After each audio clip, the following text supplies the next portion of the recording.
আর একটু পড়লেই মার স্বপ্ন আমি পূরণ করতে পারবো। আমাকে করতেই হবে। আমাকে তো কষ্ট করতেই হবে। এই তো সেই দিনের কথা, এইচএসসি রেজাল্ট পেয়ে মা কি যে খুশি হয়েছিল।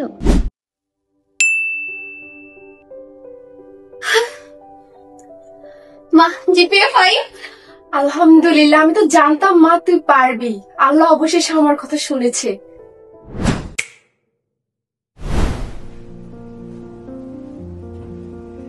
এখনো ঘুমাসনি? এত রাত হয়ে গেছে, আর কখন ঘুমাবি? আমার এখনো অনেক পড়া বাকি মা, তুমি ঘুমিয়ে পড়ো। চান্স পেতে হলে তো কষ্ট করতেই হবে।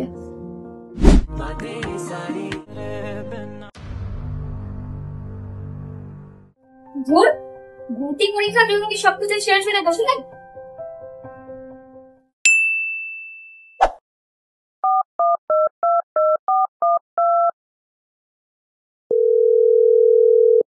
আসসালামু আলাইকুম বড় ভাই।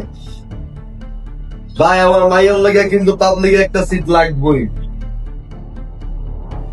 না ভাই দেহি ভাই বুঝি না ভাই, আমার মাইয়াটা আবদার করছে ভাই, আমার মাইয়ের লাগে পাবলিকের সিট ভাই, আপনি যেমনি পারেন ম্যানেজ করে দেন। আপনার অনুরোধ তো রাখতেই হবে। সিটের ব্যাপারটা আমি দেখে নিচ্ছি। এই দেশে সবকিছু যোগ্যতা দিয়ে হয় না, আপনাদের জন্য নিয়ম আলাদা। আচ্ছা ঠিক আছে ভাই, ঠিক আছে ঠিক আছে। বাবা, এবার ধরেন ফাইনালি চান্স নিশ্চিত। হ্যাঁ মা, এবার হইব।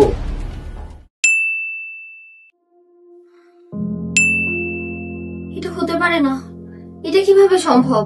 কেন, কি হয়েছে? Not selected. আমি এত কষ্ট করেছি, এত রাত জেগে পড়েছি।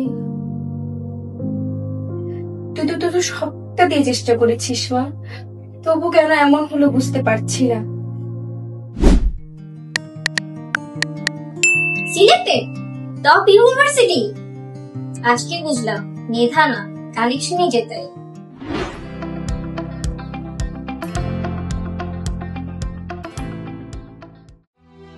পরিশ্রম করেছি, তবুও হেরে গেলাম, কারণ আমার পরিচয় নেই।